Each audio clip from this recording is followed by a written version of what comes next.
अस्सलाम वालेकुम। मेरा नाम एचएम तैयब है और आज के इस व्लॉग में हम बात करेंगे करंट अफेयर के हवाले से दुनिया के बदलते हुए डायनामिक्स में बांग्लादेश में भी आजकल कुछ ऐसी सिचुएशन बनी हुई है। बांग्लादेश में बहुत ज्यादा हालात खराब हुए, किस वजह से वो उस पर बात करेंगे। फिर स्टूडेंट्स ने कुछ प्रोटेस्ट किए हैं, इवन दो कि पूरा बांग्लादेश उस प्रोटेस्ट की लपेट में आ चुका है, उसकी बात करेंगे। फिर आज दोपहर 2 बजे सुप्रीम कोर्ट ऑफ बांग्लादेश ने रूलिंग दी है, उस पर भी बात करेंगे क्या डिसीजन हुआ है। फिर उसके बाद स्टूडेंट्स ने क्या आगे से लाए अमल अपनाया, उस पर सब पे बात करेंगे। इसमें खसूसी तौर पर पाकिस्तान की कुछ हिस्ट्री शामिल है, उसको भी मद्देनजर रखेंगे। सबसे पहले इस प्रोटेस्ट का नाम क्या है? इस प्रोटेस्ट का नाम है anti quota protest. Anti quota protest क्या है? कोटा सिस्टम क्या है? बेसिकली कोटा सिस्टम को आप यूं समझ लें कि एक बोतलों का क्रेट है और उसमें 100 बोतलें हैं और 100 को डिवाइड किया गया है कि ये जी खानदान को देनी है, बाहर वालों को देनी है, फलां को देनी है, मोहल्लेदारों को देनी है, टोटल। ठीक है, उसको कोटा सिस्टम आप यूं समझ लें।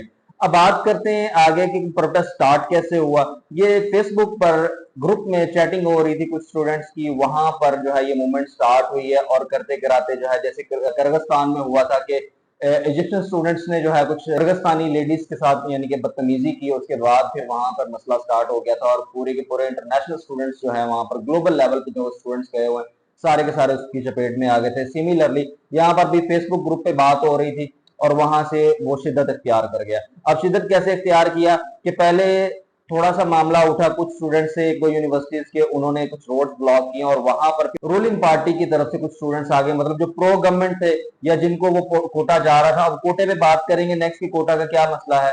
अब वो जो है वहां पर प्रोटेस्ट शिद्दत इख्तियार कर गया क्योंकि इन स्टूडेंट्स ने जाके उनको मारधाड़ करना शुरू कर दिया, जो प्रोटेस्टर थे।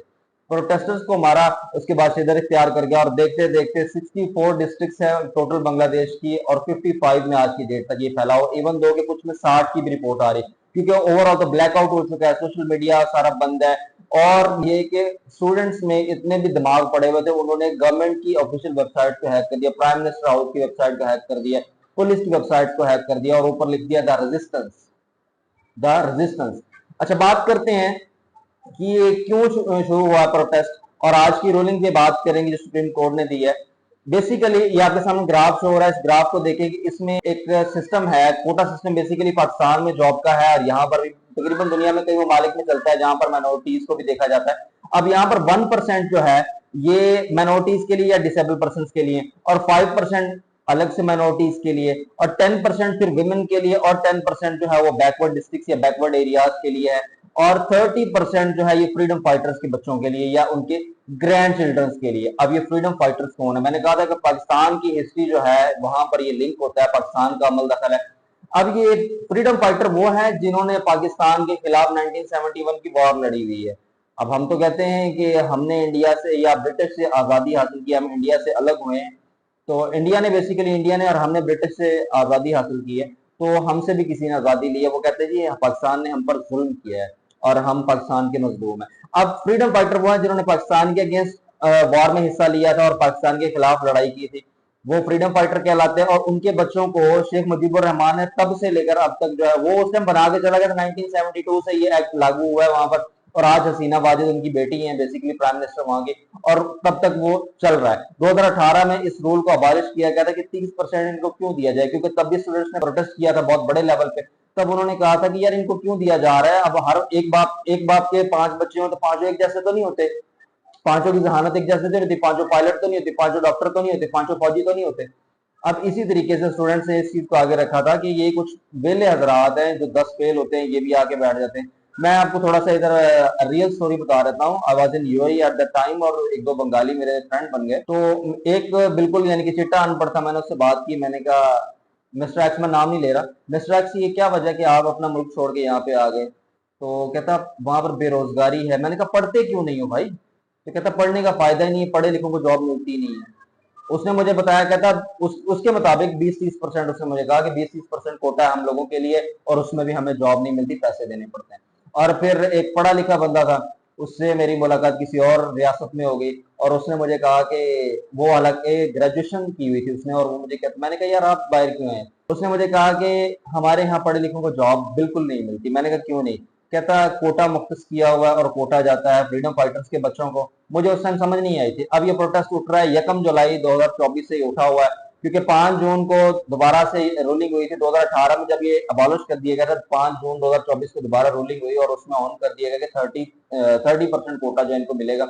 अब उसके बाद जो है फिर अवाम निकली है, स्टूडेंट्स ने थोड़ा सा एहतजाज किया, बाद में जो है रूलिंग पार्टी के प्रो स्टूडेंट्स आ गए या जिनको वो कोटा जा रहा था वो स्टूडेंट्स आ गए और ये शिद्दत इख्तियार कर गया। आज 55 डिस्ट्रिक्ट्स में ये फैल चुका है। पूरे के पूरे बंगाल में कर्फ्यू लग चुका है, शूट एंड साइड का ऑर्डर निकल चुका है, जो निकलेगा ऑन द स्पॉट उसको शूट करने का ऑर्डर आ चुका है। और ये सारे के सारे फिर उनकी अपनी आर्मी इंपोज हो चुकी थी, आर्मी से भी मामला कंट्रोल नहीं हुआ तो फिर इंडियन आर्मी को वहां पर बुलाया गया, फिर इंटरनेशनल स्टूडेंट्स से कुछ वो भी बहरास हो रहे थे। अब अमेरिका भी इस चीज में आ चुका है, इंटरनेशनल पॉलिटिक्स आ चुकी है इसमें कि इसको बंद किया जाए, क्या आपने लगाया हुआ है। फिर आज की डेट 21 जुलाई 2024 को रूलिंग आई है सुप्रीम कोर्ट की दोपहर 2 बजे कि 93% quota will be on merit.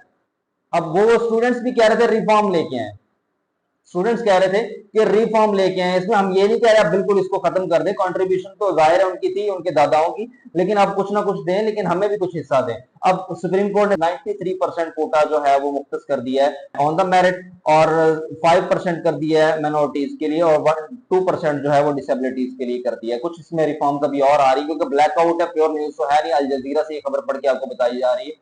और उसके बाद अभी एक हिजबुल्ला साहब है, हिजबुल्ला शेख साहब, उन्होंने वो 24-ईयर-ओल्ड बिजनेसमैन है, उसने आके रोड पे कह दिया, वो जो लीड कर रहा था इस प्रोटेस्ट को बेसिकली कुछ इलाकों में, अब उसने कह दिया कि भाई ये सिर्फ स्टूडेंट के राइट पे बात नहीं रहेगी, हमारी 133 किलिंग्स हो चुकी हैं, 2000 से ज्यादा इंजर्ड हो चुके हैं, उनका इलाज भी आप करवाने नहीं दे रहे हमें, अब ये बात सिर्फ यहाँ तक नहीं रहेगी, अब हम इस्तीफा लेंगे। और बांग्लादेश में हालात इस तरह से खराब हो चुके हैं कि अगर वहां पर इमरजेंसी, जाहिर है कर्फ्यू लग चुका है, इससे बढ़िया और क्या बात हो सकती है, लेकिन अवाम काबू में नहीं आ रही। इसका मतलब यह है कि अब कुछ भी हो जाए वो हुकूमत को गिरा कर ही रहेंगे या उनको कोई अल्लाह हिदायत दे दे तो तब जाके वो उनको या वो बैठेंगे या उनको वो मामला सूट करेगा। तो देखते हैं, बाकी ग्लोबल डायनामिक्स तो बदल रहे हैं और भी बहुत सारी मेरे पास न्यूज है, फ्रांस से भी है, यूके से भी है, अमेरिका से भी है, उनको भी आहिस्ता आहिस्ता लेके आएंगे।